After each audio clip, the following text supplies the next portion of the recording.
Just to kick it off, I like to talk about one of our key goals, which is to, in a sense, have a city within a forest rather than a forest within a city.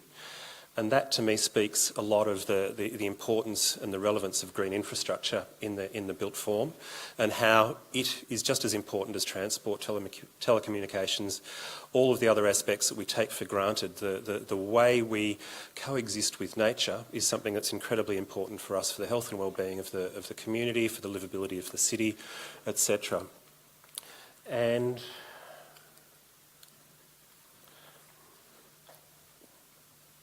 this isn't moving forward. Can I get...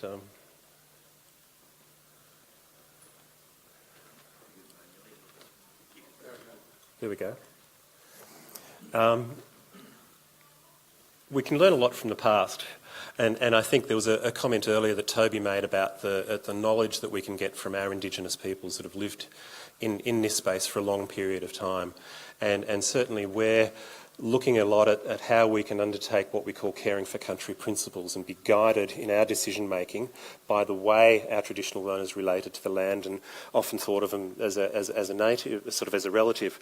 And this is a spot that you might recognise as the turning basin in the Yarra River. And there's a delightful eucalypt that's on the left-hand side of these images that tells us in a way how our city evolved and what the impact that had on the nature of the city.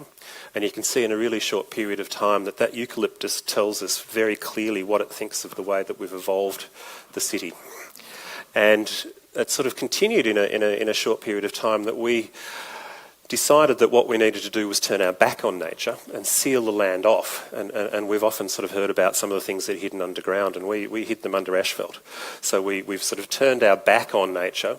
So we've lost the ability to really sort of work with it and have its environmental service provision enhance the space that we're in. So for us, and as we're thinking about greening the city, on the right is the space that we've got to actually insert green. So we don't have the greenfield sites that we can do. We have very few brownfield sites, but we need to reinsert green in this space, which is a challenge, but it's also a significant opportunity for us to do it. Why is it important? It's important because we're losing a lot of what we've got, and there's an increasing pace of densification, population increase that's really having a significant impact on the space that we're in, and over a short period of time you can see we're increasingly losing our green cover whilst we're increasing the population density. And there are examples from around the world that show us that it doesn't have to be that way. So this is looking at Singapore over about the same period of time, and you can see in a really short period of time significant increase in population but green cover. I think the Park Royal Hotel that was opened recently has a return of 240% on the green cover of the site that it was on. So regulations in this situation play a really important role, and they provide us with certainty and gets everybody on a level playing field. There's also examples around the world of just the most wonderful things that we could do with repurposing our city, and this is in Seoul, Chongyicheong Stream, and you can see that just by a little small change like removing the freeway, you get a space which is fantastic for people. And this has uplifted real estate values, health and well-being of the community. The cooling either side of it's really quite significant, and I look at that and I think, now could we do that to Moonee Ponds Creek?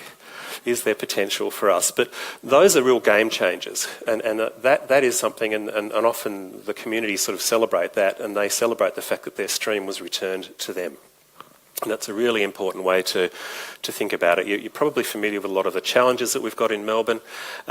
We've had some enormous events, whether it's sort of flood, we had a drought for 13 years, we've had extreme weather events, and it's worth noting in that sort of February in 2009 we had 176 lives lost in the bushfire, but in the heat wave in the lead up into that there was close to 374 lives lost because of excessive heat, and we know that there's no natural disaster that kills more people than excessive heat.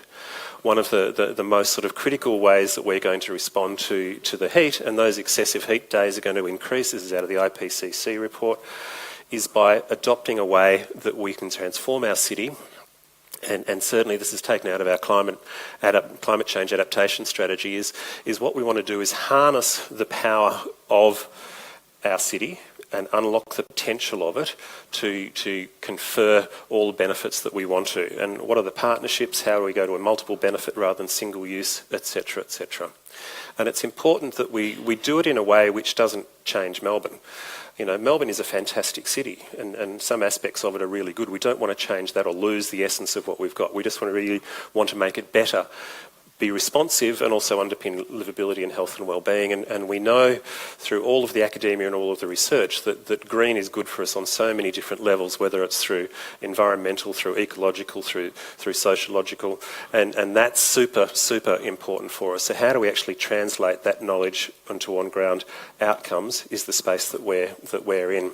And we do it through a whole suite of strategies which fit together and really look to cool Melbourne and improve health livability. So getting those strategies in place is vital for us to do the work, to transform the city and think about the city differently. And this heat map shows our city at 3 a.m. in the morning after a few hot days.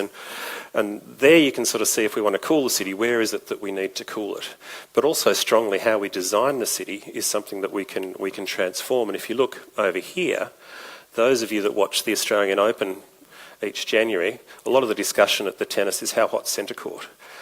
Have a look at that spot. It's one of the hottest spots in the city because of the way we've designed our city. So we can transform what we're doing, and there's lots of ways. This is a tree that I like because it kind of gives us everything that we want from a decent tree in a city. Middle of the road, etc. It's big, it's healthy. One of the reasons is below that artwork used to be an underground toilet.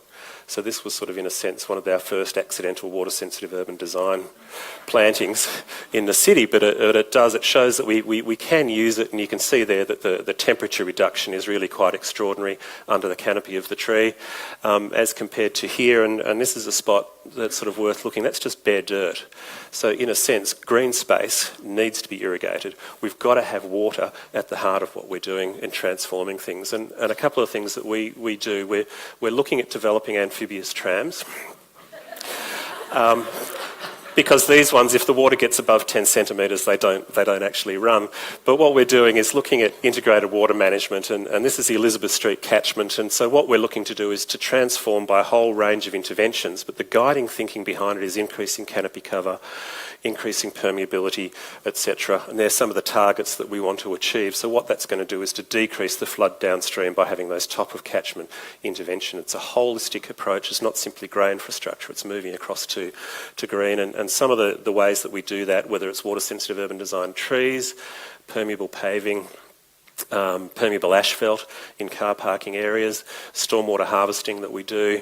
This is down at Fitzroy Gardens, where we've converted part of the park depot into a 5 meg tank and returned it to the community.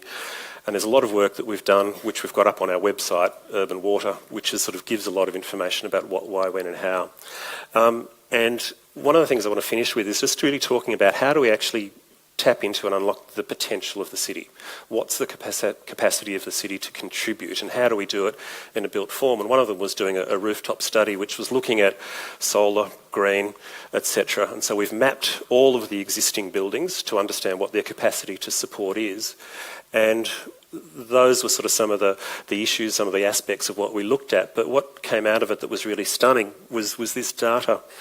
And if you have a look over, especially over at that figure there, 248 hectares, all of the parkland in the City of Melbourne adds up to 500 hectares. So by simply getting onto the roof, we can actually extremely sort of, significantly sort of improve it. And the figure that sort of got me, part of our Elizabeth Street catchment work is to shift the Melbourne water rating from extreme down to high. And we've got to hold back 6.8 megalitres of water. If 25% of the roofs within the catchment put a green roof on, we'd be holding back nearly 26 megalitres of water.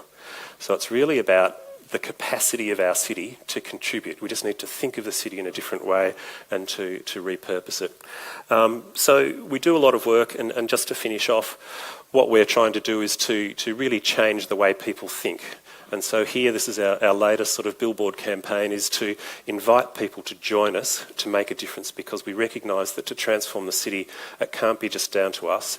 It has to be the whole community. It has to be all of the landowners that have come together to have a non-jurisdictional way of transforming our city. Thank you.